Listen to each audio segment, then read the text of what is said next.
De vez en cuando es bueno detener la búsqueda de la felicidad y simplemente ser feliz. Palabras de Guillaume Apollinaire que nos invitan a parar, a aprender a parar, en lugar de mirar tanto hacia afuera o hacia la consecución de algo, sino simplemente ser, en este caso feliz, pero lo importante es ser. Y con estas palabras abrimos el podcast de esta semana, que vamos a dedicarlo a hablar sobre la búsqueda de la felicidad. ¿Hay que buscar la felicidad? ¿No hay que buscarla? ¿En qué consiste la felicidad? ¿Y en qué consiste o qué relación tiene con la espiritualidad? Es lo que vamos a hablar hoy durante el tema principal de este podcast. Mi nombre es Álvaro González. Y mi nombre es Ángeles Soto. Y os damos la bienvenida a Sendero a la Nada, un podcast dedicado a la espiritualidad, la psicología del autoconocimiento, la simbología y, en definitiva, a todos aquellos temas que estén relacionados con las cuestiones del espíritu. Comentaros también que no tenemos ningún patrocinador, así que si queréis apoyarnos para que podamos mantener este podcast, os lo agradeceremos. Lo podéis hacer por €1,50 al mes y así nos ayudáis para poder continuar haciendo este podcast y compartiendo este conocimiento que tanto nos llena y que nos encanta compartir. Bien, pues dicho esto, vamos a comenzar con el podcast. La felicidad. Se habla mucho de la felicidad, es como algo que está muy candente, muy presente en todas las personas, en muchas personas, ¿no? De hecho, podría decirse que tradicionalmente, en todas las tradiciones, o mejor dicho, todas las culturas, ha existido esa noción de la salvación o de un mundo mejor, pero sobre todo de la salvación espiritual o la salvación en el ámbito religioso, como puede ser en el cristianismo, como puede ser en el islam o también en el budismo, ¿no? En otras tradiciones y religiones, que siempre se ha buscado como ese mundo mejor o a veces en un ámbito más espiritual o a veces incluso más material, dependiendo de la época y del lugar. Podría decirse en cierta forma a lo mejor que en la sociedad occidental, en lugar de buscar la salvación, en lugar de buscar el espíritu en este sentido, quizás ha cambiado esas búsquedas por lo que es la felicidad. Y que de alguna forma se ha enfocado mucho en relación a la consecución de aquello que se considera socialmente válido, pues por lo que siempre hemos comentado, lo que se suele comentar, ¿no? Pues desde tener un buen trabajo o formar una familia o estar dentro del canon de lo que se supone que es un buen ciudadano, por ejemplo, ¿no? O una buena persona, ese tipo de consideraciones que tienen más que ver con lo temporal y con lo estacionario, ¿verdad? Con aquello que tiene que ver con la cultura del momento y tal como está el momento histórico, y no con lo atemporal, con lo eterno, que es el espíritu. Entonces queremos hablar de esto en el podcast de hoy porque precisamente la cuestión es, ¿realmente cuando hablamos de espiritualidad estamos hablando también de búsqueda de la felicidad o que la búsqueda de la búsqueda espiritual realmente se puede traducir en búsqueda de la felicidad? ¿Qué podríamos decir, Ángeles, ya para comenzar un poquito a hablar del tema? Pues podría decir que sí y no, va a depender. ¿De qué va a depender? Pues que realmente de los niveles de compromiso de alguna manera o de visión incluso en relación a lo que es la espiritualidad e incluso en relación de lo que es la felicidad. Podemos decir que en la búsqueda espiritual muchas personas comienzan esa búsqueda buscando la felicidad, huyendo de alguna manera de una vida vacía, de una vida insatisfactoria. Pero si realmente uno profundiza, uno continúa en esa búsqueda espiritual, nos damos cuenta de que la felicidad no es el objetivo fundamental de la espiritualidad, sino que la espiritualidad tiene su objetivo en ella misma, es decir, en la experiencia, en la realidad, en el encontrar ese origen, esa realidad profunda que somos, que es el espíritu mismo, más allá de que nos aporte felicidad o no. Porque en muchos sentidos la felicidad a veces está mal conceptuada, ¿no? mal dirigida diría yo. Porque de alguna manera lo de la búsqueda de la felicidad se ha convertido en una especie de necesidad que además se nos vende a través de los medios, a través de la cultura, a través de la sociedad. Y se nos dice, ¿no? Hay ciertos cánones, ¿no? Por ejemplo, la canción esta de los 70 o 60, de 3 cosas hay en la vida: salud, dinero y amor. Sí, que si teniendo eso ya, ¿no? Es como... Y quien tenga eso le dé gracias a Dios, creo que iba por ahí la canción, ¿no? Entonces, salud, dinero y amor. Entonces, fijaos que realmente en esos 3 requisitos hay una gran ausencia. una gran ausencia, que es precisamente la ausencia de esa dimensión espiritual que también está en el ser humano. Se habla del amor, pero hay que tener en cuenta que cuando se habla del amor en este sentido no se está hablando, por supuesto, ni muchísimo menos del amor universal, del amor consciente, sino del amor de pareja. Que lógicamente el amor de pareja nos puede traer felicidad, claro que sí, pero también nos puede traer lo contrario.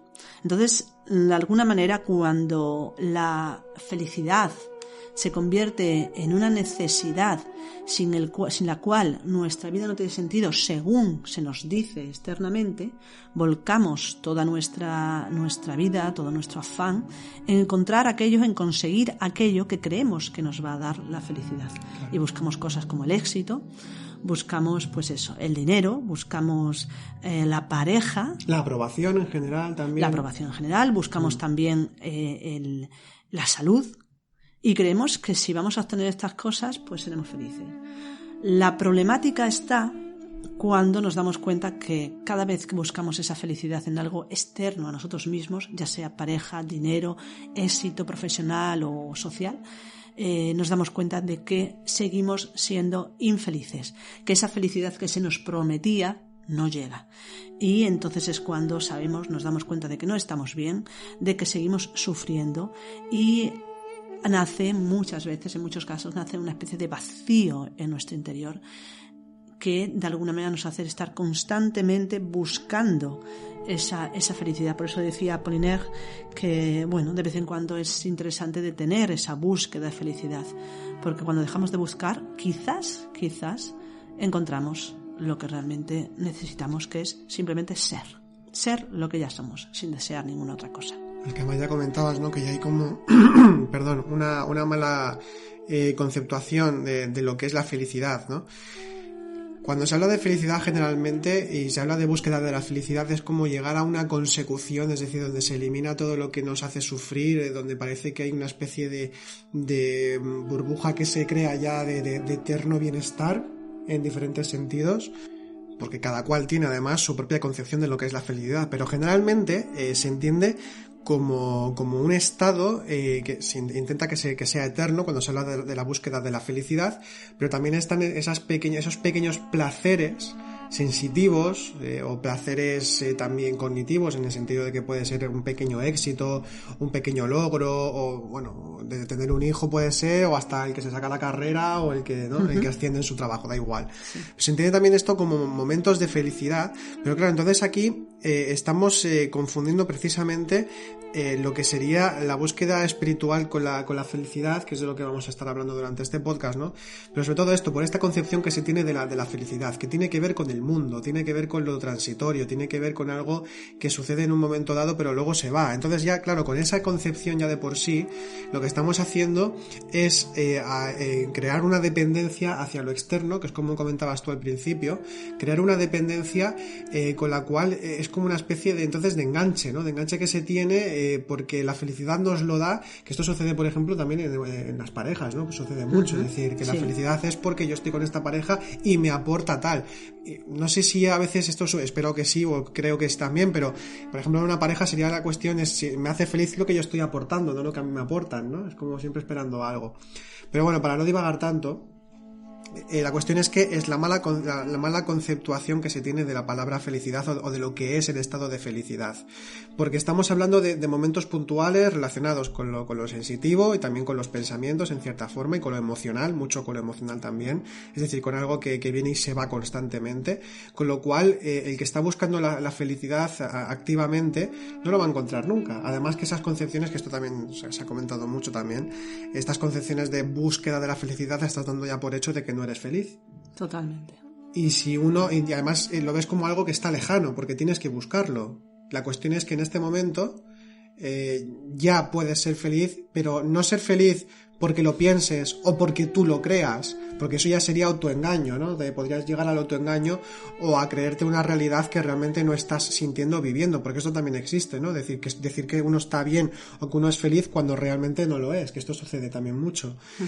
La cuestión es que aquí la pregunta sería, insistiendo ya para seguir profundizando, es la relación, o sea, si la auténtica felicidad tiene relación con la espiritualidad o si ha habido una mezcla entre lo que se considera socialmente felicidad con lo que espiritualmente se puede considerar plenitud o felicidad.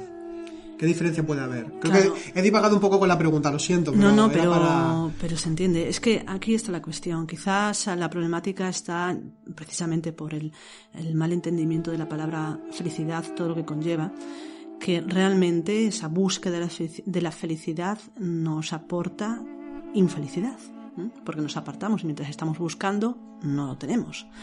Damos por hecho que no lo tenemos. Y realmente cuando hablamos de espíritu, de espiritualidad, en la espiritualidad bien entendida, no superficialmente, sino bien entendida, no hay una búsqueda de nada. Lo que hay es el ubicarse constantemente en un estado de plenitud.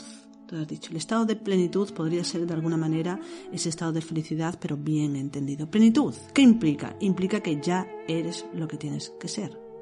Que ni siquiera sabes lo que tienes que ser, pero hay un estado de contentamiento, de plena aceptación, de expansión de lo que uno es sin propósito, sin deseo, sin tender hacia algo que supuestamente te va a dar algo maravilloso, esa píldora mágica que te va a hacer despertar. La problemática de todo esto no solamente es social ni psicológica, sino que parte muchísimas veces de un mal entendimiento y de una superficialización de lo que es la tradición espiritual. En las diferentes tradiciones se nos dice tenemos que despertar, tenemos que liberarnos, tenemos que ir hacia un más allá. Y aquí salvarnos. Y aquí está el problema. El problema está en que siempre es algo que está más adelante en el tiempo. Algo que tenemos que conseguir. Nunca o rara vez, sí se habla en todas las tradiciones, por supuesto, pero no lo entendemos de esa manera. Cuando se superficializa, se convierte en un algo a conseguir, en una instrumentalización, de lo que es pues toda esa espiritualidad para obtener un algo que damos por hecho que en principio no tenemos. Y aquí es el grave error. El error de pensar que hay algo fuera de nosotros que tengamos que obtener que no tengamos ya. Por eso, cuando se profundiza realmente en las tradiciones, nos damos cuenta que el valor fundamental es el recuerdo. El valor fundamental es, o el valor negativo fundamental, vamos a decirlo así, es la ignorancia. El olvido.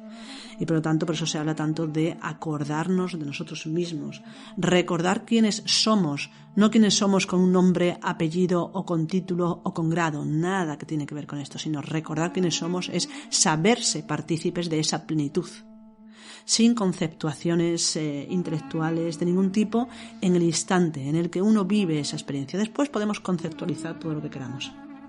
Siempre que seamos conscientes de que estamos conceptualizando, de que estamos catalogando. No está mal catalogar, no está mal juzgar, porque así discernimos. Pero siendo conscientes de que la realidad que experimentamos en el instante no tiene, es imposible de ser asida a través de las formas o a través de los pensamientos. Eso sería un estado de felicidad que da calma, que da plenitud, que da paz, que da tranquilidad. Fíjate además que acabas de comentar, tal como has definido esa búsqueda de la felicidad mal conceptuada y tal como se entiende o como se puede entender lo que es esa dicha espiritual que también se podría llamar, ¿no? Cuando es en el estado consciente, en esa ubicación más real, incluso podríamos decir, ¿no? Más espiritual en nosotros, se ve aquí creo que una diferencia muy clara. Cuando se habla de búsqueda de la espiritualidad ya hay deseo proyectado. Totalmente. Por eso cuando se alcanza, momentáneamente sí que nos va a dar esa felicidad, pero debido a las proyecciones que se estaban dando y debido a que es un volcarse hacia afuera y hacia lo material en el sentido incluso de pensamientos, de concepciones que se tienen de la vida, estamos hablando del mundo del deseo, que precisamente es una de las causas de mayor sufrimiento, ¿no? Como por ejemplo nos enseña el budismo, nos enseña la tradición en general. Entonces estaríamos diciendo que tal como se entiende la búsqueda de la felicidad es simplemente una búsqueda del deseo, o sea, es deseo en sí mismo. Uh-huh. En contraposición con esa calma interior que da la plenitud espiritual, donde no hay búsqueda en el sentido en que se suele entender búsqueda. Exactamente, ya está.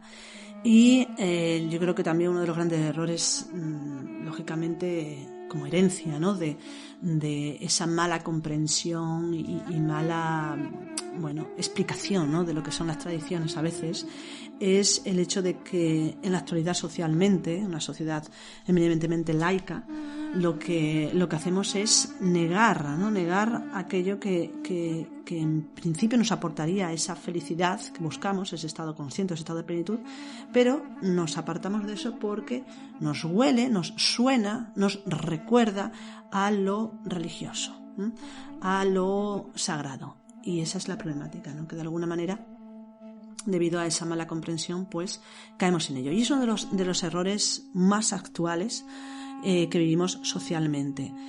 No solamente el olvido de esa dimensión espiritual en nosotros, sino, además de ese olvido, la negación de lo espiritual, porque identificamos muy fácilmente lo espiritual con lo religioso. Y hay que aprender también a distinguirlo claramente.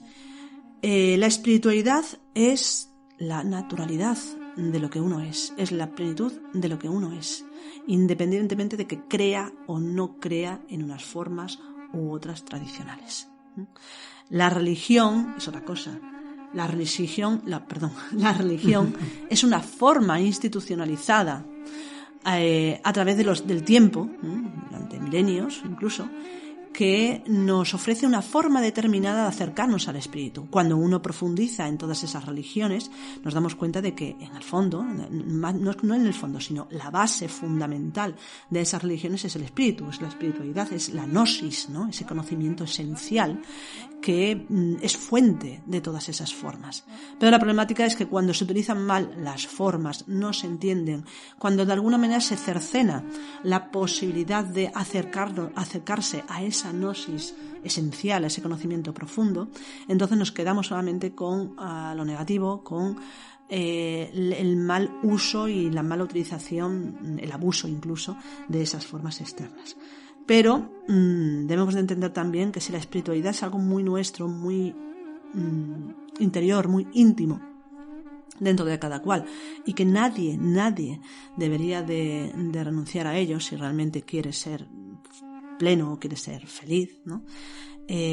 Por otro lado está la religión. La religión, como decimos, tiene errores, hay errores de concepción, pero tampoco hay que caer en el error de demonizar la religión. Sí, esto es como una expresión anglosajona que nos puede sonar un poco extraña, pero que viene a decir esto, ¿no? Que no hay que tirar el bebé junto con el agua de la bañera. Ajá. Hay que diferenciar una cosa de la otra, hay que separar, como también decía Fulcanelli, justamente es una frase que me gusta mucho, separar la crema de la leche, separar la paja del trigo, al fin y al cabo. Paja del grano. La paja del grano, perdón, sí, eso. La paja del grano. Entonces, sí, se trata precisamente de esto, ¿no? De que hay que discernir. El discernimiento es muy importante.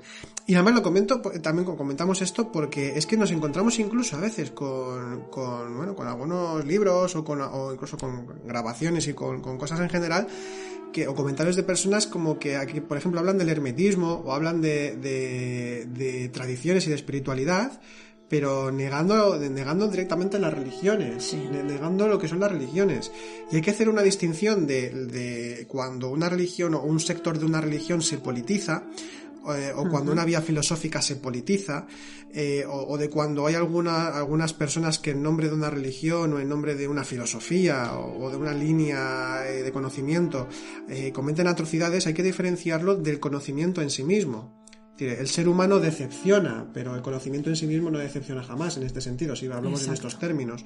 Entonces, es cierto que en la búsqueda espiritual o en el trabajo interior, cuando se va dando con el tiempo y con la experiencia, y cuando se va integrando todos esos valores y todas esas partes espirituales en nosotros que están dormidas, se van despertando, podemos darnos cuenta de que aunque las formas religiosas o formas filosóficas, es decir, cualquier sistema de conocimiento tenga sus limitaciones, al mismo tiempo también son necesarias para poder dar una forma a ciertas a lo práctico y también a ideas que nos permitan allegarnos a lo espiritual, aunque luego eso se trascienda, pero también en el mientras tanto van a ser útiles.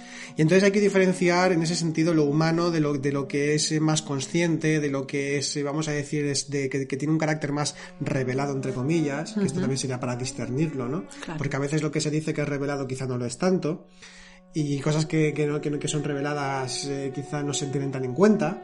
O sea, esto también depende, y aquí entraríamos en el tema de la hermenéutica, etcétera. Pero la cuestión es que es cierto, es decir, hay una negación de lo que es la religión, incluso las filosofías antiguas y demás, por las connotaciones históricas que tienen. Pero si tenemos en cuenta el conocimiento más esencial y más profundo y se entiende sobre una base de un trabajo interior serio, de una búsqueda espiritual, pues entonces sí que nos aportan cosas muy interesantes. Totalmente. Pero lo que vemos realmente en la sociedad actual es que se niega en parte mucho lo que es la tradición, podemos decir, más cercana. Porque vemos que, por ejemplo, aquí en Occidente, en muchos entornos se niega o se rechaza más bien lo que es, por ejemplo, el cristianismo y todo su legado, ¿no? Y sin embargo se acoge con los brazos abiertos pues un legado más, una tradición más oriental, ¿no? Como puede ser el budismo fundamentalmente, por ejemplo, o el tema del yoga seriamente, ¿no? No solamente el yoga del hatha yoga con las posturas, sino un yoga más serio, ¿no? Más filosófico. Y vemos que si nos vamos a Oriente el fenómeno a veces es contrario, ¿no? Cierto. Ahí hay un crecimiento, por ejemplo, pues del cristianismo mayor, y hay cierto rechazo que quizá no conocemos tanto, pero sí que lo hay en relación, por ejemplo, pues al budismo o al hinduismo incluso, ¿no? Entonces, vemos que ¿por qué se hace esto? Se hace porque, de alguna manera, cuando el ser humano no encuentra esa plenitud, no se encuentra bien, no tiene esa felicidad que se le ha prometido por todos los lados, sobre todo se le promete en esa tradición espiritual, lógicamente va a buscar por otro lado. Pero quizás esto es menos abundante que el fenómeno que más actualmente existe, ¿no? Que es el fenómeno de la psicologización de todo. Sí, esto sí que es un punto importante dentro del entendimiento de lo que se supone espiritual, ¿no? Exactamente. Desde que la psicología apareció y todo el desarrollo que ha habido, lógicamente hay logros interesantes dentro de lo que es la psicología, pero en la actualidad, con ciertos movimientos más periféricos, ¿no? Podemos decir, serían pues una utilización de la psicología para poder acercarnos de alguna manera al espíritu. Y aquí hay una gran confusión. Hay una gran confusión y grandes errores. Pensar, por ejemplo, que podemos llegar a conocernos a nosotros mismos a nivel psicológico si prescindimos de lo que es espiritual realmente, o confundir realmente la espiritualidad, el espíritu en sí, que no tiene forma definida, que no tiene atributo definido, con ciertas formas de comportamiento, ciertas formas de pensamiento, como puede ser pensamiento positivo, y pensamos que de esta manera nos vamos a acercar. Lamentablemente, a veces, según quién, según cómo, a veces estas fórmulas, estas terapias, ¿no? Más bien terapias psicológicas, ¿no? que están extendidas en la actualidad, no vamos a nombrar ninguna, pero se conocen bastante. Esas terapias muchas veces lo que hacen es apartarnos realmente de lograr la experiencia de una auténtica espiritualidad y pues con la utilización de ciertas técnicas como puede ser lo del decreto o lo que puede ser lo del repetir ciertas palabras o ciertas frases, como por ejemplo la del yo soy, o como por ejemplo, no sé, frases, ahora se me ocurre, ¿no? Como por ejemplo decir yo soy fuerza o yo soy luz, constantemente para integrar esa realidad. Esto es un ejercicio que puede parecer maravilloso, ¿no? Venga, yo puedo, ¿cómo se llama? La asertividad, ¿no? Todo esto está bien, pero está bien siempre y cuando tengamos en cuenta su contrario. Porque no es real que seamos únicamente luz, no es real que seamos únicamente fuerza. Y si uno está diciendo constantemente soy luz, soy luz, soy luz, lógicamente puede ser que vaya a recrear un cierto comportamiento, una cierta forma de pensar hacia esa luz, vamos a decirlo así. Pero ¿qué sucede con lo contrario? Porque no solamente somos luz y sombra. No solo somos fuerza y debilidad. Y si nosotros no aceptamos esa confluencia psicológica que todos tenemos en nuestro interior, si no aceptamos esa dualidad constante en la que vivimos, ese constante cambio de fuerzas contrarias en tensión que vivimos internamente, vamos hacia otro tipo de infelicidad. Hacia la infelicidad que se cree feliz, pero que realmente sufre. Es un grado de hipocresía. Realmente, cuando trabajamos de esa manera y adoptamos formas, que vuelvo a decir, en la actualidad vienen de esa línea, de esa superficialización tan extendida, tanto de la psicología como de la espiritualidad, que hay en muchas líneas, que se extiende, por ejemplo, en muchas terapias, ¿no? Que vuelvo a decir, no estamos diciendo que no funcionen las terapias y que no sirvan para nada, estamos diciendo que no son formas de acercarse a la auténtica espiritualidad. ¿Bien? Vale. Entonces, cuando buscamos esto, olvidándonos de lo que es esa parte oscura, esa parte complementaria, ¿no? Esa parte contraria a esa luz, a esa fuerza, etcétera, estamos adoptando muchas veces con estas fórmulas, estas formas de trabajar, formas de comportamiento, formas de pensamiento que son muchas veces insostenibles. Eso de estar feliz siempre, de pensar siempre positivamente. Todos sabemos que hay muchísimas terapias de este tipo que de alguna manera te empujan a comportarnos de una forma determinada. Y esto es contrario completamente al espíritu. Pero no solamente es que sea contrario al espíritu, que es la naturalidad por excelencia, ser lo que uno es, sin llegar siquiera a definirse, algo que no gusta, porque lógicamente en un estado de ser, un estado de espiritualidad real, de esa naturalidad real, uno vive la incertidumbre completamente y eso no gusta. Pero fijaos lo que es lo contrario. Si el espíritu es esa incertidumbre, es ese cambio constante, ¿cómo es posible que podamos acercarnos a ello con fórmulas mecánicas de pensar de una forma determinada, de actuar de otra forma determinada, de estar siempre de una manera o de otra? Esto nos aleja de esa realidad y, lamentablemente, lo peor de todo es que a nivel psicológico lo que hace es potenciar la parte oscura, la parte que no conocemos. Si de nosotros hay una parte que potenciamos y la otra la negamos, llegará un momento que el subconsciente tomará las riendas y saltará. Pasará algo que hará que, pues que esa parte no reconocida y no aceptada, piense y actúe por nosotros, llevándonos pues a un estado que es infeliz, que quizás, si llegamos a aceptar esa parte más oscura, esa parte del ego, del subconsciente, esa parte de debilidad que tenemos en nuestro interior, que no hay nada de negativo en esa debilidad, ni en esa parte oscura, si realmente la aceptamos. Si nosotros aceptamos eso no toma tanta fuerza que si la negamos. Pues al negarla estamos agrandando esa posibilidad de manifestación de lo contrario. Fijémonos en algo que es una arrogancia inconsciente, pero esa arrogancia al fin y al cabo, que cuando nosotros estamos intentando estar con el pensamiento positivo o hacer esto de los decretos o de peticiones constantes, estamos dando por hecho de que el universo o la creación se va a mover de tal modo para darte lo que tú deseas. Esto es contrario absolutamente a cualquier trabajo espiritual. Totalmente. Porque es el trabajo del desprendimiento, el trabajo espiritual. Es el trabajo precisamente en el que hay una aceptación plena del momento, del instante y de lo que hay, de lo que existe. En todo caso, si uno necesita algo o quiere conseguir algo, sin entrar aquí si es más legítimo o no, porque que uno quiera llegar a algo, o sea, es legítimo, pero trabájatelo, no se trata de que lo pidas cual genio de la lámpara, ¿no? Que has frotado y entonces te concede lo que tú quieres. No funciona en la realidad de esta manera. De hecho, nos convierte en infelices y además es una forma de intentar, solo intentar, cuidado, porque no funciona, porque no puede funcionar, o sea, porque eso no entra dentro de las leyes universales. El pedir de esta forma es como si considerásemos que el universo es una especie de máquina o que la creación es una especie de máquina y que tocando una serie de teclas se nos va a salir pues el regalito que estábamos... Una máquina a nuestro servicio. Exactamente, sí.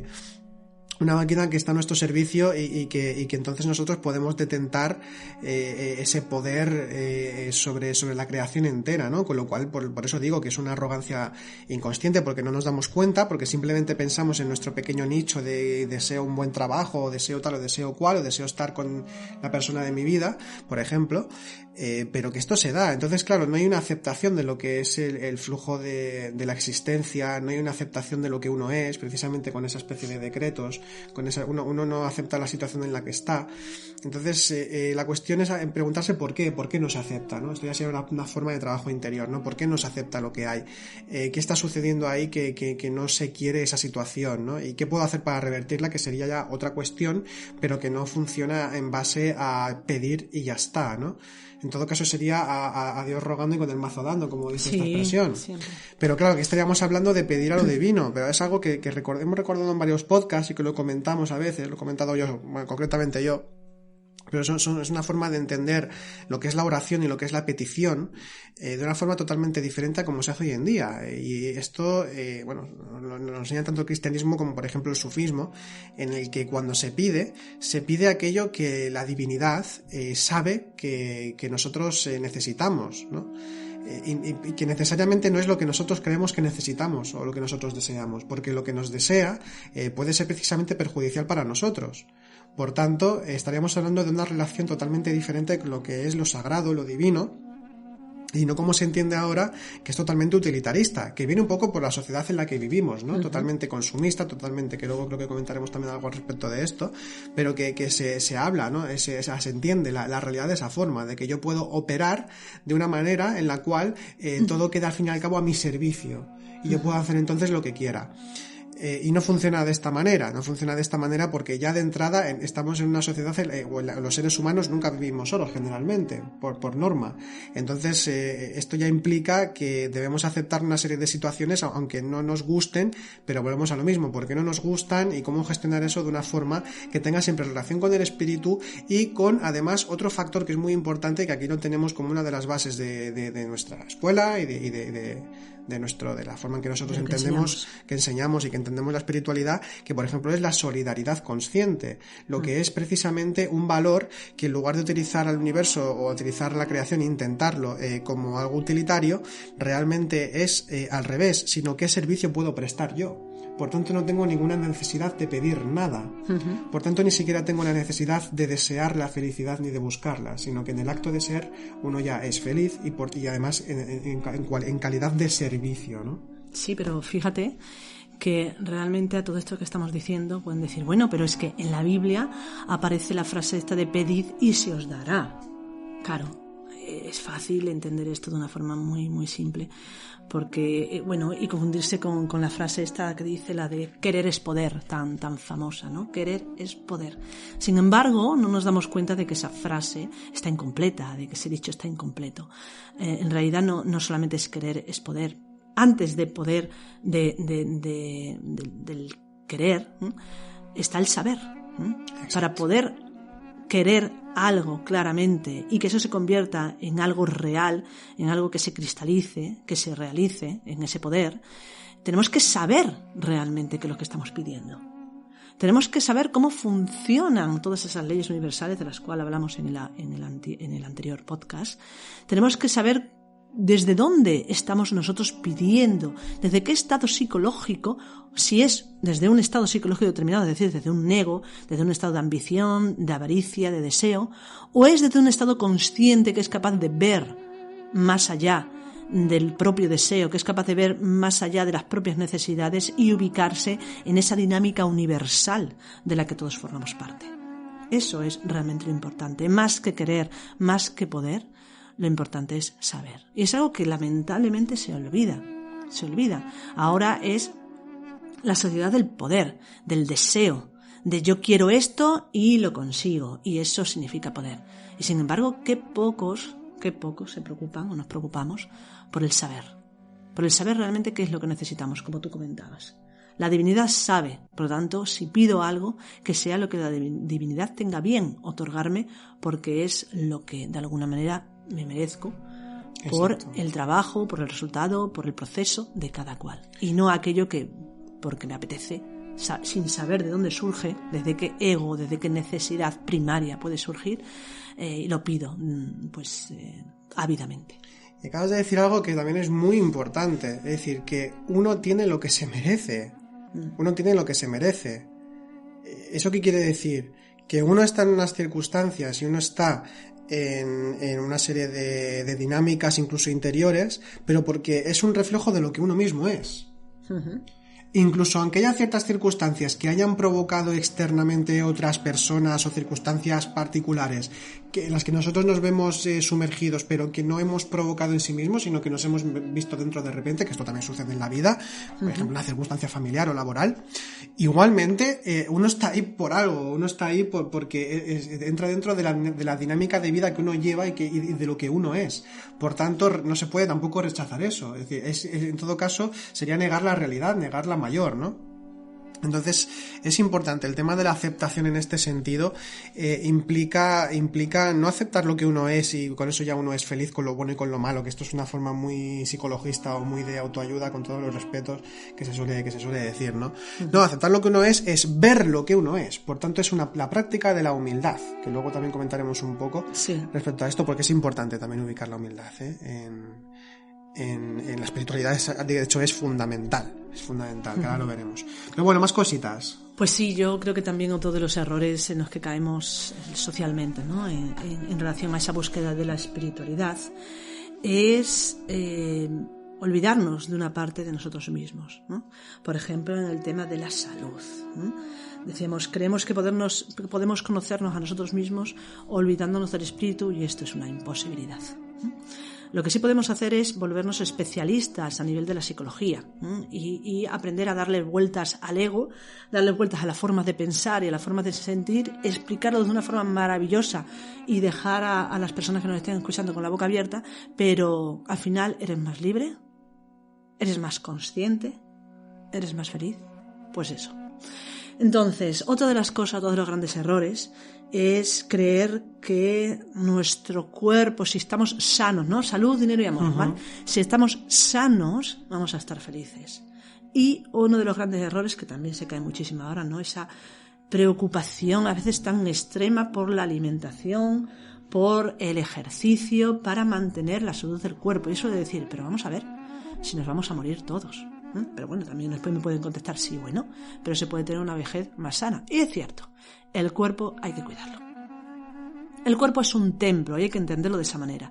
Lo que pasa que cuando decimos esta frase, decimos el cuerpo es un templo y pensamos, oh, es un templo, es genial, hay que cuidarlo porque, bueno, es un lugar sagrado. Pero ¿cuántas veces pensamos que un templo es el habitáculo de una divinidad? Exactamente. Por lo tanto, sí que hay que cuidarlo. Pero lo que hay que hacer es potenciar la interrelación consciente con esa divinidad, con esa seidad que todos tenemos en nuestro interior, con ese estado de conexión con lo sagrado. Sin embargo, fijaos que esto se olvida completamente y decimos, bueno, voy a ser feliz y voy a estar sano, porque a veces se entiende la felicidad o se confunde felicidad por estar sano, si hago ejercicio y si como bien. Y en realidad nos estamos olvidando de que es imposible. O sea, por mucho que una persona se cuide y tenga una alimentación sanísima en todos los niveles, por mucho que una persona se cuide el cuerpo equilibradamente a través del ejercicio adecuado, etcétera, etcétera, inevitablemente va a caer en una u otra enfermedad con el tiempo. Entonces, ¿por qué sucede esto? Sucede porque somos un conjunto de cuerpo, alma y espíritu. Y hay que cuidar los tres. ¿Por qué? Porque no están separados. Cuando hablamos de conjunto cuerpo, alma y espíritu, da la sensación de que cada uno son estamentos separados claramente y que podemos trabajarlos aparte. Y esto no es real. Esto es una forma simplemente de hablar. La realidad es que no hay nada separado en nuestra constitución. Somos una realidad interseccionada entre lo que es esas tres cosas que decimos. No hay un cuerpo sin espíritu, no hay un alma sin cuerpo, no hay un espíritu sin alma, etcétera, etcétera, etcétera. Por lo tanto, solamente podemos acceder a una auténtica salud, que de ahí viene, por ejemplo, lo de la terapia, ¿no? El término terapeuta es aquel que cuida el alma. Sí, originalmente era así, que incluso Originalmente. había una secta judía, creo que eran ascetas, Sí. se llamaban los terapeutas. Sí, sí, o judía o de los primeros siglos del O los primeros, cristianismo. sí, es que sí, no lo tengo claro ahora, pero sí. Y Sí, eran ascetas y eran terapeutas, pero lógicamente cuidaban el alma, el alma. exactamente. Eran lo que ellos realmente, se les llamaba así por ello, ¿no? Porque con su ejemplo era la forma en que ellos sanaban el alma o curaban las enfermedades espirituales. Exactamente. Y luego también en todo esto, lógicamente si nos olvidamos del espíritu no habrá salud. Pero luego después está esa otra visión de que que también para estar sanos hay que cuidar lo que pensamos, lo que sentimos. Por supuesto estamos de acuerdo. Pero aún así es insuficiente. Es insuficiente porque hablamos, por ejemplo, de la psicosomatización. La psicosomatización es como la psiquis influye en el cuerpo. Es decir, psiquis, alma, o psicología, y soma, cuerpo, ¿no? Entonces decimos, vale, mi forma de pensar, mi forma de sentir, mis emociones afectan a mi cuerpo físico y me enferman. Por lo tanto, tengo que sanar mis pensamientos y mis emociones. Y aquí, aunque no estamos completamente en desacuerdo, lo que sí entendemos que nos quedamos cortos aún. La realidad es que la enfermedad primera la hemos olvidado. Cuando hablamos de que nuestros pensamientos, nuestras emociones afectan a nuestro cuerpo, estamos hablando igualmente de síntomas. El problema no es la emoción, el problema no es el pensamiento. El pensamiento y la emoción son de los primeros síntomas que surgen de la enfermedad primera. ¿Y cuál es esa enfermedad primera? El olvido de nuestra dimensión espiritual. El olvido de lo que somos. Si nosotros olvidamos, se suele decir que la conciencia, lo que somos, el ser, el espíritu, nosotros, duerme.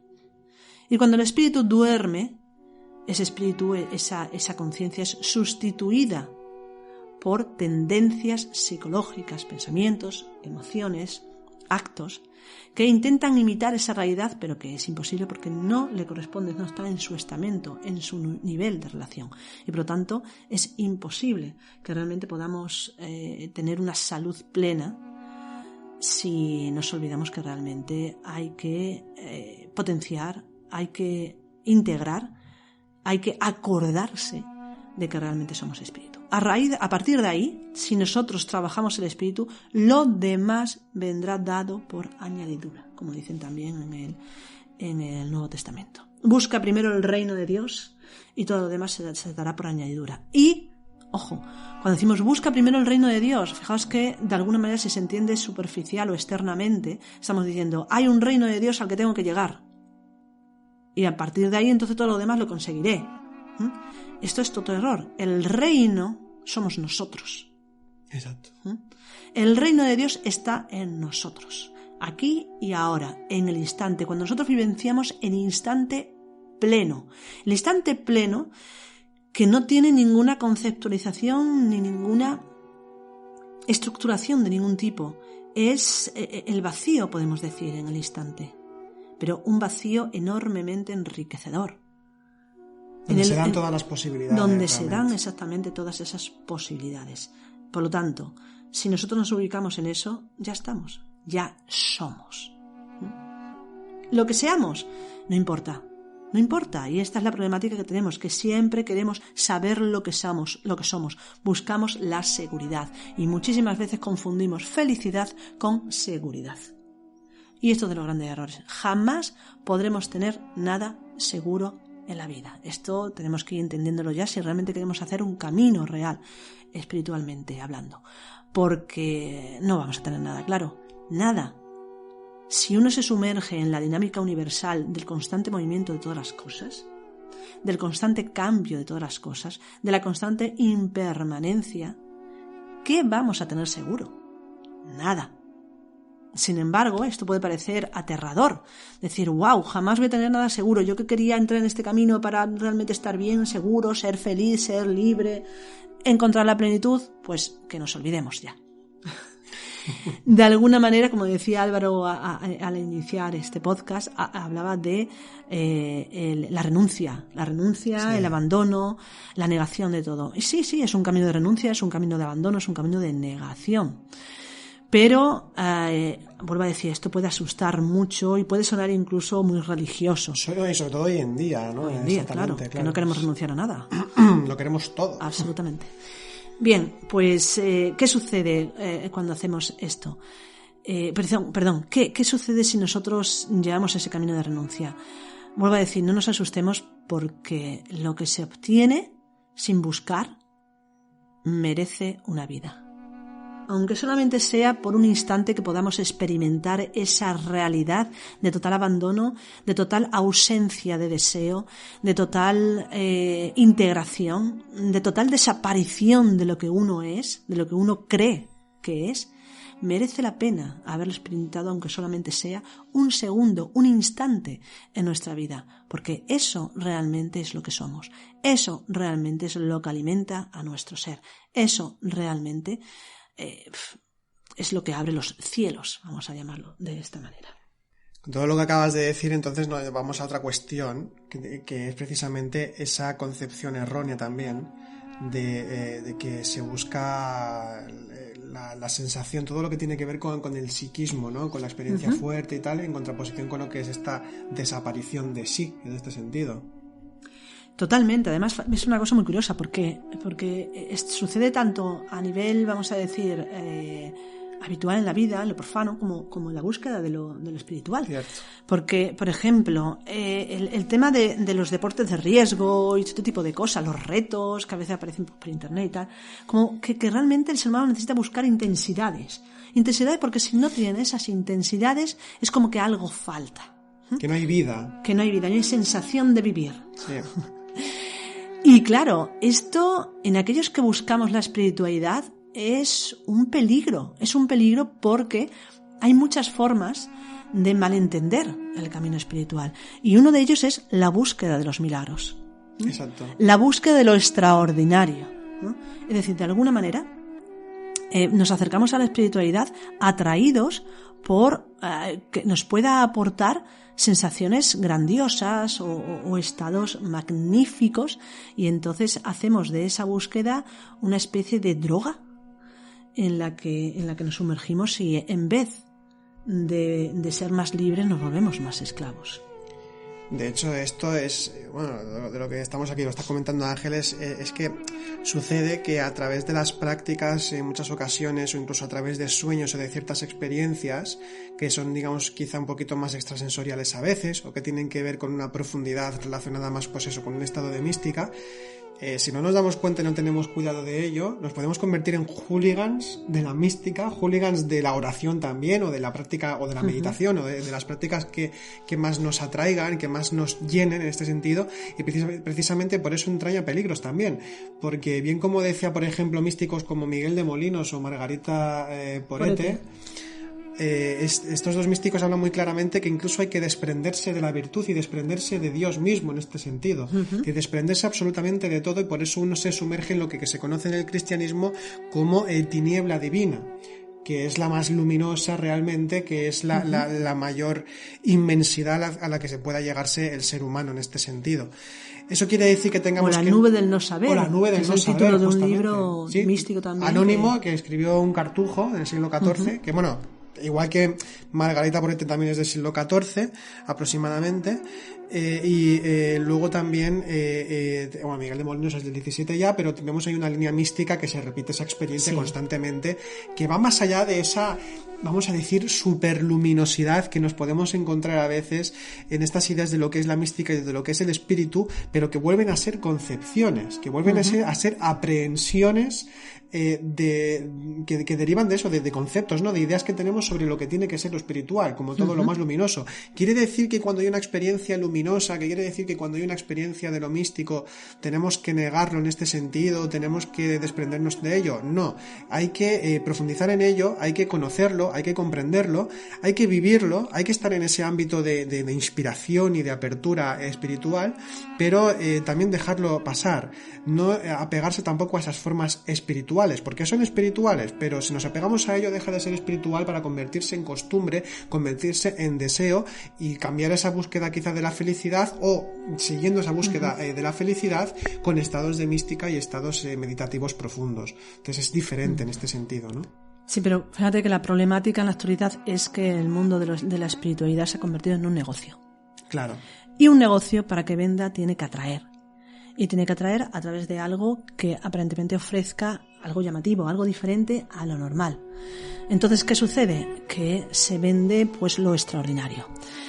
Y sobre todo en relación a qué? Sobre todo pues en relación a, gente que se acerca a lo espiritual para buscar dones o buscar poderes, o por ejemplo el tema de despertar los chakras o el kundalini, el desarrollar toda esa anatomía oculta, pero para ser alguien o para ser algo. De alguna manera es como si que no aceptamos lo que somos en la vida normal, la vida horizontal, y buscamos que la vida vertical, es decir, la vida del espíritu, nos aporte aquello que de alguna manera ambicionamos o deseamos. Por ejemplo, lo que he dicho, ¿no? Esas percepciones extrasensoriales. Pensamos que si una persona pues tiene capacidad de cierta intuición, está más cerca del espíritu que una persona que no tiene esa intuición. Y ahí nos equivocamos. El espíritu, eso no es espíritu, eso es psiquismo. Eso es el desarrollo de la psiquis con determinadas percepciones, determinadas realidades que están ahí, potencialidades diría más bien, que están ahí, que se pueden desarrollar. Todo el mundo puede desarrollar esas potencialidades, pero cuando esas potencialidades, como pueden ser la telepatía, la intuición, la telequinesis incluso, etcétera, etcétera, las salidas o los desdoblamientos astrales, todo este tipo de cosas, cuando se busca como finalidad, estamos cayendo en el desarrollo de los siddhis o poderes. Los siddhis serían en el hinduismo, que se llaman, y no tienen nada, absolutamente nada que ver con un camino espiritual. De hecho, en muchas tradiciones se considera algo totalmente contrario desarrollar esas capacidades, es decir, que nos acercan más a un camino oscuro, un camino del poder, cuando realmente el espíritu es camino de todo lo contrario. Porque una pregunta sería, en este caso, de si cuando uno tiene ego, es decir, tiene deseos y tiene pretensiones, ¿para qué quiere un poder? Generalmente lo va a utilizar para el mal, normalmente. Exactamente, hay que tener en cuenta que esas capacidades existen, por supuesto, pero esas capacidades se dan siempre dentro de lo que es, se desarrollan siempre dentro de lo que es un proceso amplio en el tiempo y profundo dentro de lo que es nuestro propio desarrollo a nivel espiritual. Llega un momento en que quizás ciertas capacidades se vayan despertando, pero con coherencia, es decir, tú no vas a despertar un poder y vas a utilizarlo en tu beneficio, sino que de alguna manera ese poder tiene relación con la capacidad de conexión con otras dimensiones, con otras realidades, con otras profundidades. Pero no es para pensar que somos ni superiores, ni mejores, ni avanzados. Es decir, los poderes realmente, fuera del contexto de la espiritualidad, en su momento adecuado, en su proceso adecuado, son completamente perjudiciales. Y luego también sucede otra cosa, que quizá hay personas que están buscando eso o que creen que la espiritualidad tiene relación con eso, que realmente no han entendido bien y ni siquiera desarrollan eso, pero lo siguen como buscando, y que esto también sucede porque lo hemos visto y lo hemos conocido, pues personas que pierden la total noción de la realidad. Sí, tanto de la espiritual como de la mundana. Totalmente. Y eso también es peligroso. O sea, hay que tener mucho cuidado también con este tipo de consideraciones cuando se habla de esas formas de entender la espiritualidad relacionadas con poderes, relacionadas con todo lo que acaba de comentar Ángeles, que nos convertimos en personas, alienadas, es decir, alucinadas realmente, que vemos donde no hay incluso. Pero la problemática de todo esto está porque no se ha seguido un proceso y un progreso adecuado y no se conoce. O sea, el problema es que se ha adquirido un poder, vamos a decirlo, entre comillas, pero no se sabe qué significa eso, no se sabe para qué sirve y normalmente nos trae problemáticas. Porque falta una sistematización, ¿no? Falta una profundización, claro. Falta un nivel de ser. También. Falta una apertura de la conciencia. Lo que hay ahí es ego. Por lo tanto, esos poderes, esos dones, esas cualidades van a ser usadas, como tú bien has dicho, por el ego. Por lo tanto, si yo tengo miedo, pues voy a tener más miedo. Un miedo más potente. Si yo tengo ambición, mi ambición se va a desatar. Si yo tengo cualquier otro estado, envidia o orgullo, eso me va a ensalzar, pero sobremanera. Por lo tanto, sería todo lo contrario. Por eso vuelvo a decir que en algunas tradiciones el desarrollo de estos valores, estos poderes, fuera de un proceso espiritual, fuera de su momento adecuado, se consideran completamente negativos. Bien, pues para resumir ya un poco lo que hemos hablado en este podcast, la cuestión principal aquí de la que hemos hablado de varias, pero la cuestión principal hemos hablado de si realmente debemos conceptuar o debemos intentar buscar la felicidad. Pues aquí directamente diríamos que no. Básicamente porque la forma en que entendemos lo que es la felicidad suele estar relacionada simplemente con lo externo, con el conseguir algo en concreto, cuando la cuestión sería aquí preguntarse si hay algo que hemos de conseguir. Eso es lo primero. ¿Y quién nos exige o de dónde se originan esas ideas que nos indican que debemos conseguir algo concreto? Pueden ser ideas que nos vengan del exterior porque nos convencen y nos dejamos convencer, o puede ser simplemente pues un impulso de uno mismo egoico que pretende conseguir algo pretendiendo ser feliz en este sentido. Decir entonces que la búsqueda de la felicidad normalmente con esa premisa nos hace infelices. Por tanto, además nos aleja también de lo que es la auténtica felicidad, porque el hecho de que hablemos de búsqueda significa que damos por hecho de que no tenemos eso y de que ahora mismo no somos capaces de ser felices y que eso está en un plano alejado. Lo mismo sucede, por cierto, como lo comento como paréntesis, con la búsqueda espiritual. Hablamos de búsqueda espiritual como una noción consensuada con la que nos entendemos, pero también es un error hablar de eso realmente. Realmente cuando se habla de búsqueda espiritual es como dando por hecho que no estamos ya en el espíritu, cuando sí que estamos en el espíritu. Lo que pasa es que debemos hacernos conscientes de esa realidad en nosotros mismos y que puede ser en este preciso instante. Respecto a la felicidad, volviendo a ello, por tanto, cuando hablamos de la felicidad o la plenitud, estaríamos hablando realmente de algo que viene con el trabajo espiritual, en el ámbito en el que nosotros estamos hablando siempre dentro de este podcast, dentro de nosotros como escuela o como personas que comparten este conocimiento.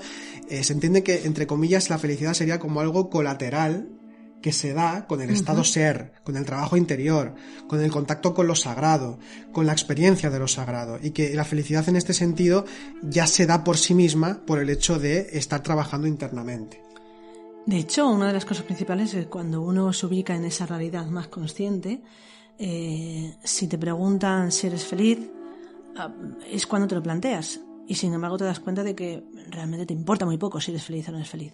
Realmente ahí está la auténtica felicidad. Claro. El que te importe muy poco, porque eres ya esa realidad. De hecho, voy a plantear una pregunta a quien nos esté escuchando, es decir, tú que nos estás escuchando, quiero plantearlo como una pregunta. Mientras estás escuchando esto, si estás atendiendo, a lo mejor estás haciendo otras cosas, pero bueno, digamos que mientras estás haciendo otras cosas, o también estás escuchando esto al mismo tiempo, ¿te estás planteando el ser feliz o no? ¿O simplemente estás en un estado de atención que ni siquiera te planteas que estás atendiendo? Simplemente estás. Eres. En este momento estás escuchando, estás siendo y estás haciendo algo concreto.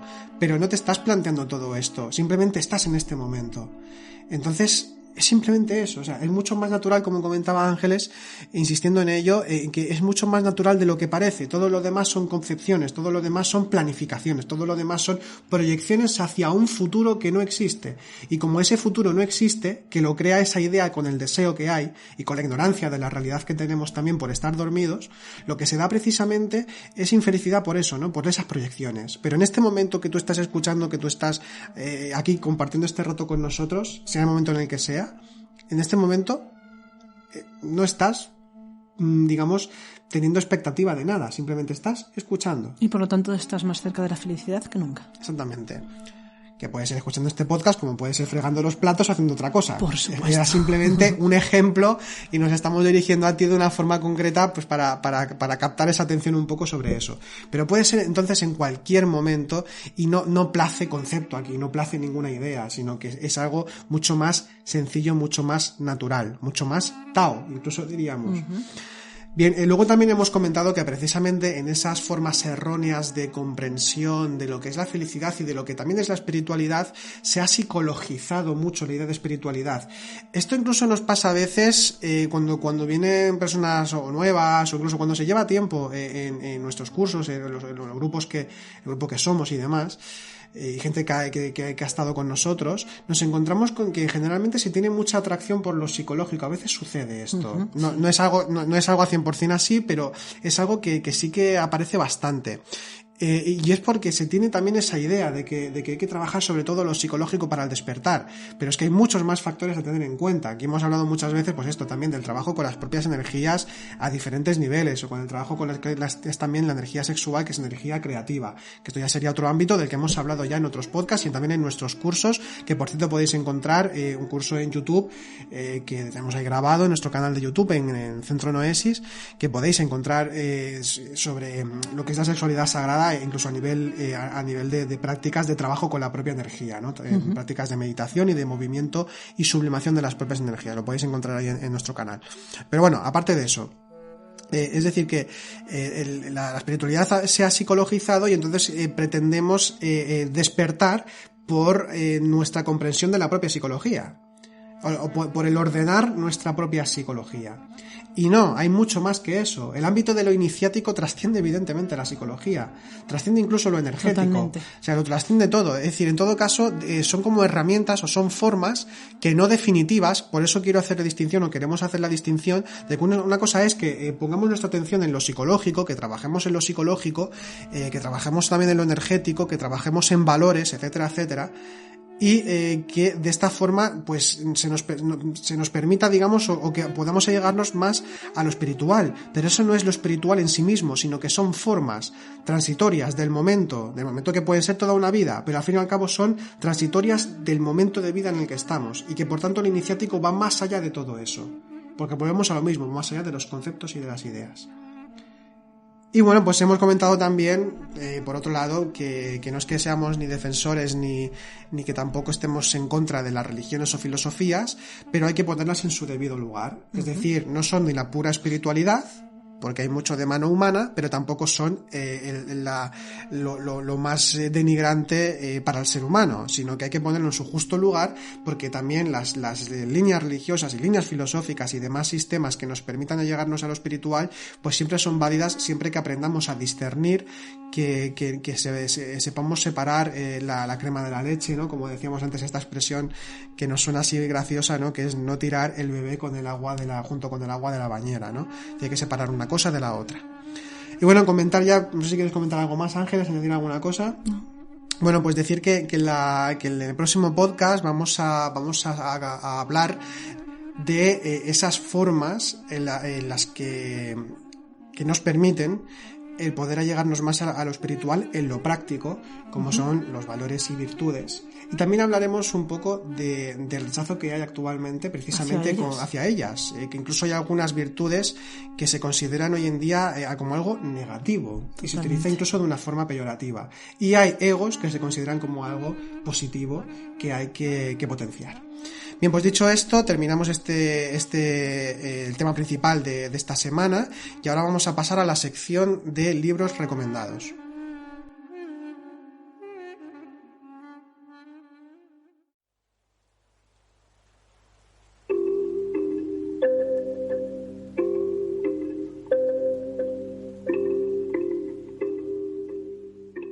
Continuamos en Sendero a la Nada. Ahora vamos a recomendar, como hacemos cada semana, un libro que nos habla de lo espiritual, y siempre hablamos de libros de diferentes tradiciones y desde diferentes perspectivas de cómo ahondar en el trabajo interior.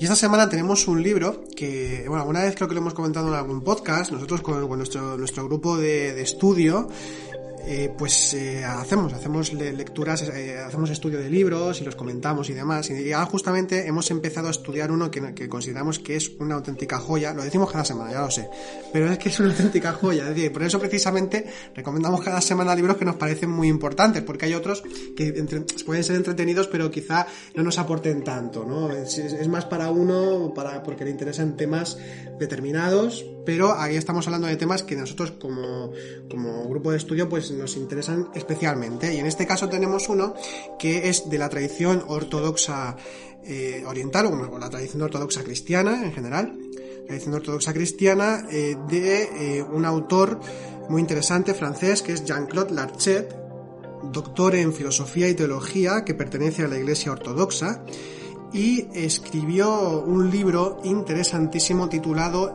Terapéutica de las enfermedades espirituales. Y precisamente, ya en la sinopsis, ya nos indica, bueno, quiero leer, nunca los leo, pero quiero leer una pequeña parte solo que me parece muy interesante para ver esa idea diferente que se tiene en la espiritualidad de lo que es la terapia, que es como nosotros lo enfocamos, ¿no? Y dice precisamente que Leod dice: el éxito deslumbrante del psicoanálisis a comienzos del siglo XX condujo a despreciar la sabiduría que la observación de los movimientos interiores del espíritu había proporcionado durante siglos a tantos hombres y mujeres. Sin embargo, poco a poco se ha ido abriendo paso la convicción de que no es posible reducir la interioridad a psicología o psiquiatría, pues tampoco ellas han sido capaces de explicar y sanar del todo las heridas interiores del ser humano. Entonces, aquí ya, de hecho, refuerza un poco lo que nosotros también, la forma que tenemos de entender la espiritualidad, y por eso este libro nos interesa tanto. De hecho, esto ya es un poco entre bambalinas, pero de hecho cuando nos llegó este libro, que fue un regalo además, cuando nos llegó este libro, cuando empezamos a leerlo, vimos una forma de entender el trabajo interior que se asemeja mucho a la forma en que nosotros lo entendemos, y sin haber leído este libro. Entonces, cuando pasan estas cosas, seguramente que os ha pasado muchas veces que habéis leído libros y de repente haber encontrado esas ideas iguales o muy parecidas, y que incluso os han aportado un poquito más, pues eso es mágico cuando sucede, porque es como que de alguna forma te indica que ibas por la línea correcta. Y es que este libro es muy interesante, porque este autor lo que hace es recoger de los escritos de los padres del desierto, que son esos, digamos, maestros espirituales de los primeros siglos del cristianismo, y también de más adelante, también hay algunos del siglo XIV y demás, como por ejemplo Gregorio Palamas, hay muchos, pero recoge de los padres del desierto, de estos maestros espirituales que han conocido muy bien lo que es el trabajo espiritual y el trabajo con la propia psicología, y sobre todo relacionado o direccionado hacia lo espiritual directamente. Recoge todo esto, como por ejemplo de la Filocalia. Entonces lo que hace es organizar todo lo que dicen ellos de una forma que pueda ser incluso práctica para la comprensión de lo que aquí se conoce como las pasiones, es decir, los egos, y además de cómo crear esa terapéutica, en el sentido de cómo trabajar espiritualmente con ello. Y es la contraposición del trabajo con las virtudes y los egos, las pasiones y los egos. Y entonces nos habla de diferentes comprensiones de lo que es precisamente el origen de las enfermedades a nivel espiritual, incluso a nivel físico podría decirse. Nos habla de la patología del ser humano caído, como lo indica aquí, ¿no?, que es esa dormidez al fin y al cabo de la conciencia, en los términos que nosotros nos referimos. Pero luego ya, a partir de la segunda parte del libro, empieza a hablar a definir, insisto, que todo el tiempo citando a los padres del desierto, a definir las pasiones. Sí, pero hemos de entender que cuando habla de pasiones aquí, como dice en el título, que es terapéutica de las enfermedades espirituales, cuando habla de enfermedades espirituales se refiere a las pasiones. No estamos hablando en ningún momento de enfermedades físicas. Las enfermedades espirituales serían los estados psicológicos, como puede ser el orgullo, como puede ser la pereza, etcétera, etcétera. Esas serían las pasiones o enfermedades espirituales. Y de hecho aquí habla de todas ellas, ¿no? Habla, de muchas de ellas. Habla de la gula, de la lujuria, la avaricia, la codicia, la vanidad, etcétera, etcétera. El amor propio, algo también que muy presente hoy en día y que hay que reflexionar. Y luego lo que hace es eso, ¿no? Como digamos una aplicación terapéutica en el sentido espiritual que uno mismo trabaja, no que te viene alguien de fuera, sino que uno mismo lo trabaja porque realiza su trabajo interior. Y entonces, pues por ejemplo, en contra de la gula, la templanza, y así, ¿no? Todo el tiempo, la humildad, la paciencia, la mansedumbre. A través de las virtudes. A través de las virtudes. La terapéutica es a través del trabajo y la potenciación de las virtudes, es decir, de esas formas espirituales que nosotros podemos vehicular, que nosotros podemos convertirlas en algo nuestro. Aunque no es que convertirlas en algo nuestro, sino que es recuperar aquello que ya somos, en detrimento de aquello que no es nuestro, que es el ego, que son cosas diferentes. Este libro nos puede parecer, por lo que estamos diciendo, un poquito religioso, ¿no? Defectos o pecados, virtudes, pasiones. Y sin embargo, realmente es un libro completamente actual, un libro es realmente moderno, ¿no? Pero porque cada vez que habla de esos estados psicológicos o de esas virtudes, podemos decir, nos podemos reconocer a nosotros mismos en el mundo actual, en nuestra forma actual de pensar, sentir y hacer en la vida. Entonces es totalmente recomendable. Que de hecho es algo importante también para que aprendamos a discernir lo que es auténtica espiritualidad de lo que no. Y es que si cogemos un libro de hace 500 o 1000 años y leemos algo que uno también ya está viviendo, es decir, aquello que es atemporal, bueno, o no tan atemporal, porque también hay situaciones sociales que se repiten constantemente, pero cuando está hablando de aquello que es atemporal, de aquello que es eterno, de aquello que nos hace vibrar, independientemente de la religión que sea, independientemente de la filosofía que siga, tanto el que lo lee como el que lo escribe, cuando hay ese punto de unión, que es esa gnosis, ese conocimiento más esencial, es ahí donde podemos realmente notar el sabor de lo consciente, el sabor de la sabiduría, el sabor de aquellos que han experimentado eso. El sabor de lo eterno. El sabor de lo eterno. Entonces, este libro, por cierto, no he dicho ni la editorial ni nada. Es de la editorial de ediciones Sígueme, que es una editorial dedicada al mundo cristiano y que tiene una colección que es la colección Ictis, que se dedica a libros de la ortodoxia cristiana. Entonces están haciendo una labor de traducción muy interesante para aquellas personas que les interese el cristianismo en concreto, pero también es interesante para aquellas personas que nos interese la espiritualidad en general. Porque, bueno, ya sabemos que el cristianismo, pues, por diferentes razones, se ha denostado mucho, se ha criticado mucho, más legítimamente o no, ahí no vamos a entrar, cada cual sabe, pero la cuestión es que, como decíamos justamente en el podcast de esta semana, una cosa es diferenciar el conocimiento que da una religión o una filosofía y otra cosa es pues lo que se ha hecho de ella en diferentes momentos de la historia.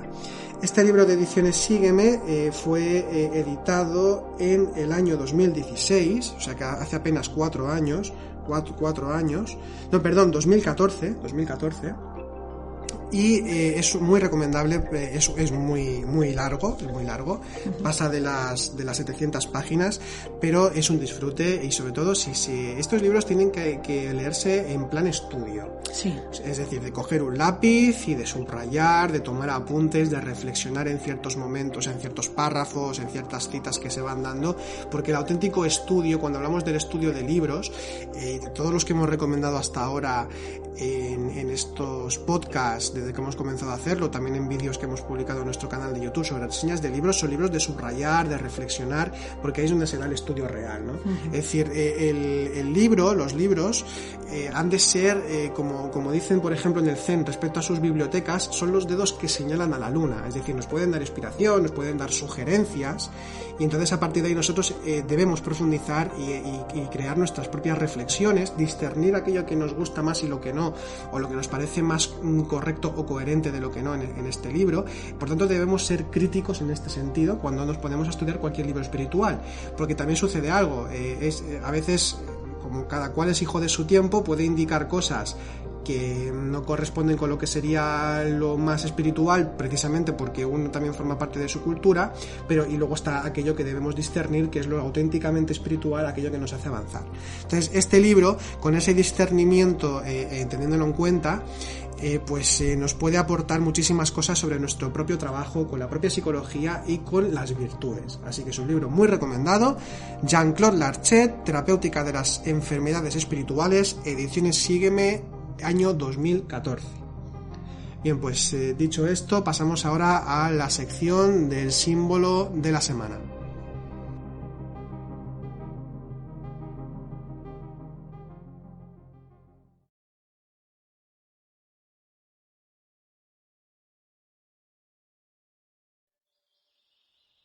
Al símbolo de la semana, símbolo que vamos a hablar desde un aspecto tradicional, de una forma introductoria, y también lo que puede significar a nivel onírico en líneas generales. De esto nos hablará también Ángeles.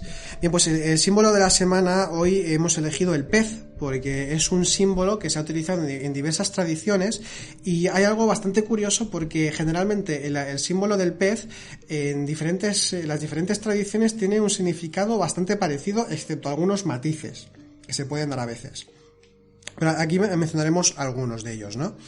El pez generalmente evidentemente tiene relación con el elemento agua, y dentro del cristianismo es un símbolo muy importante. De hecho, antes acabamos de comentar en la sección de libros que la colección de ediciones Sígueme, relacionada con la ortodoxia cristiana, se llama ediciones es la colección Ictis. Ictis es pescado en griego. Y es un símbolo del Cristo. Es un símbolo del Cristo que tiene una doble significación. Por un lado, el Cristo es pescador y lo que pesca es a los cristianos para que vayan al reino de Dios, ¿no? Que se sumerjan en el reino de Dios. Por tanto, el cristiano es quien navega en las aguas de lo sagrado, porque ha sido bautizado. También tiene que ver con eso. El bautizo que se realiza, el bautismo, ya sabemos, se hace con agua. Y por tanto hace referencia precisamente a la purificación también, y por tanto el cristiano es aquel que se purifica, aquel que se sumerge en las aguas puras de Dios y por tanto se allega al reino de lo divino. Y Cristo siempre va a ser el guía, que de hecho a veces se representa también al Cristo, que es el otro significado, que no solo Cristo como pescador, sino también como Cristo, el Cristo resucitado, que por tanto se convierte en el Cristo eucarístico, es decir, cuando se toma la transustanciación, a veces también tiene esa noción de lo cristiano, y en algunos altares se puede ver como una representación que se podía ver en algunas ocasiones. También estaba presente el pez, porque tiene esa significación, pero tiene más significaciones todavía, porque Ictis también es como una especie de anagrama. Ictis, en griego, insistimos que significa pez. Si se cogen todas las letras de esta palabra, nos encontramos con un anagrama que son las iniciales de las siguientes palabras. Es decir, Ictis sería Jesus Christos Theu Huios Soter. ¿Qué significa esto en griego? Jesús, Cristo, Hijo de Dios, Salvador.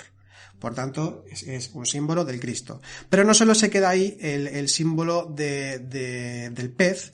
En el cristianismo ya vemos entonces que tiene mucha relación con el Salvador, con el guía de almas, con el pescador de almas, que es Cristo, sino que también nos lo encontramos en el hinduismo.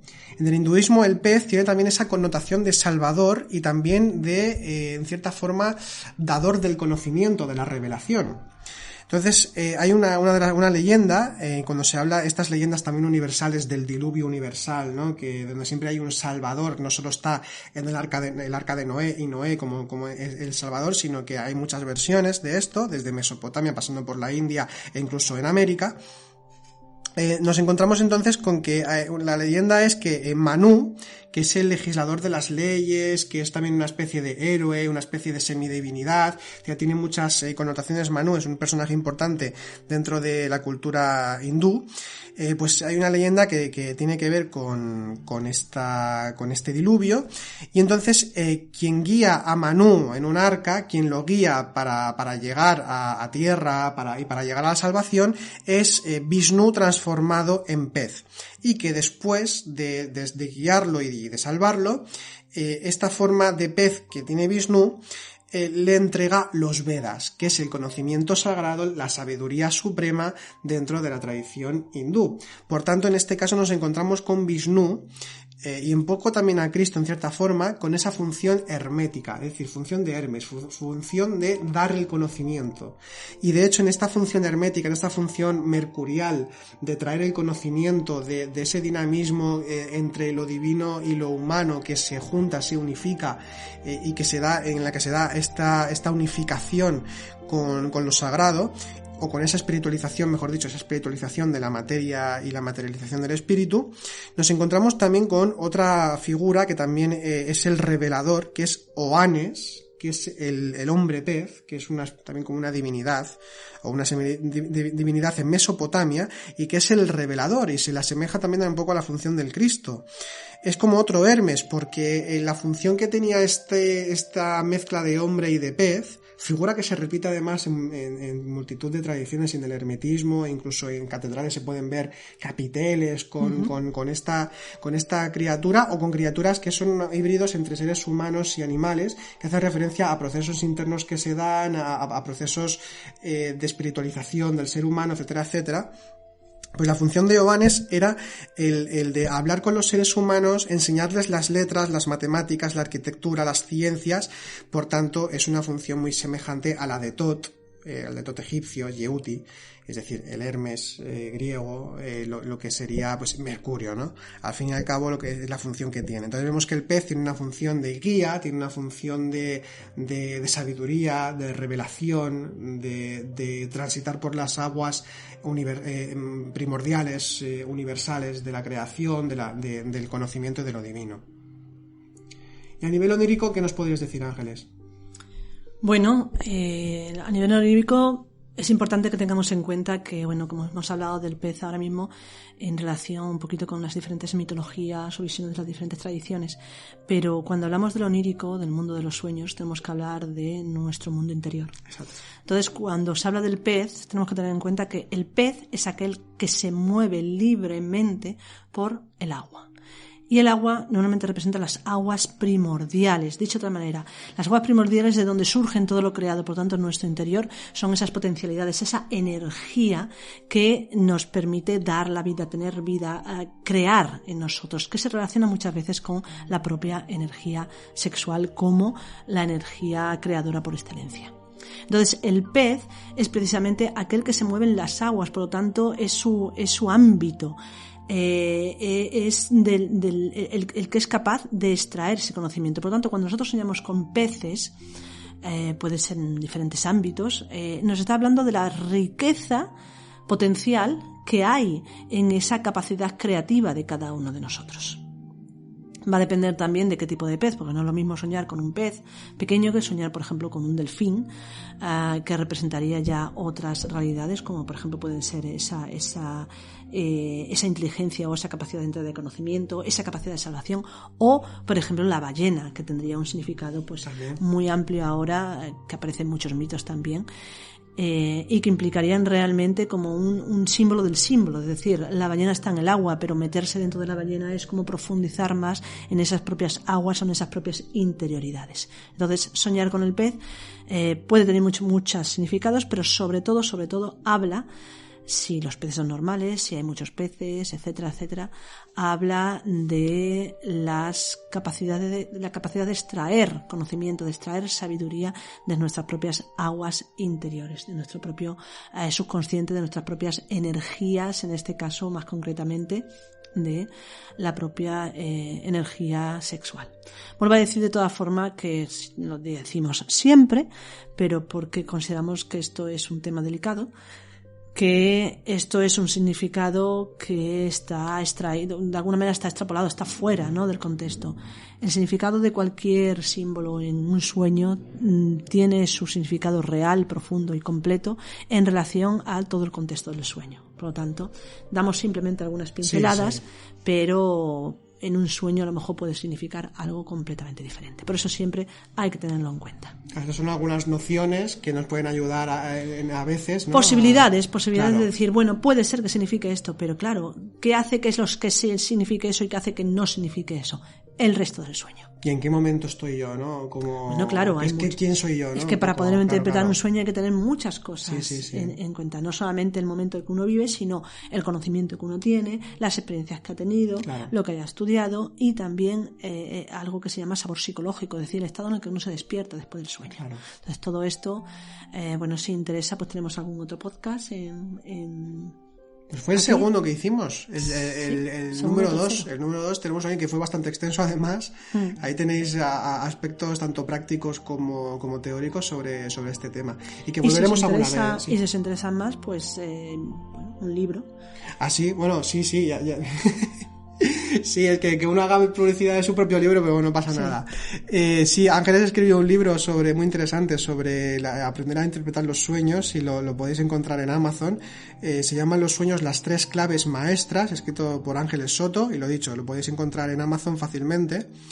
Y es un libro en el que habla de los fundamentos de la interpretación de los sueños, no como diccionario, cuidado. Eso hay que entender, sí. Es un manual para aprender a interpretar los sueños. Bueno, no solamente para interpretar, sino para aprender de alguna manera lo que es el yoga de los sueños, es decir, ¿para qué sirve, no? Hay 3 objetivos fundamentales en el yoga de los sueños, pues otros 3 objetivos que son el recordar, el interpretar y el aprender a despertar de los sueños de alguna manera. Entonces, pues bueno, pues en ese libro lo tenéis. Pero no es, os voy a decir un diccionario, no hay significados en ningún símbolo. Algún ejemplo vais a encontrar, pero poco. Lo que interesa realmente no es aprender el significado de los símbolos, sino a trabajar con los sueños como un camino hacia nuestro propio proceso espiritual. Muy bien. Perfecto. Bien, pues ya terminamos el podcast de esta semana. Esperamos que os haya sido de provecho, de utilidad, que os haya gustado. Si queréis hacer algún comentario, pues en la caja de comentarios pues podéis hacer pues alguna aportación, alguna pregunta, lo que queráis decirnos. Muy agradecidos. También agradeceros a todas las personas que estáis ahí, que nos apoyáis de diferentes formas. A aquellos que también pues están aportando al podcast, pues muy agradecidos también, porque así nos ayudáis y nos animáis a continuar. Y bueno, pues nada, nos vemos, nos escuchamos en la próxima semana, así que os deseamos una feliz semana. Feliz semana. Y hasta la próxima. Hasta la próxima.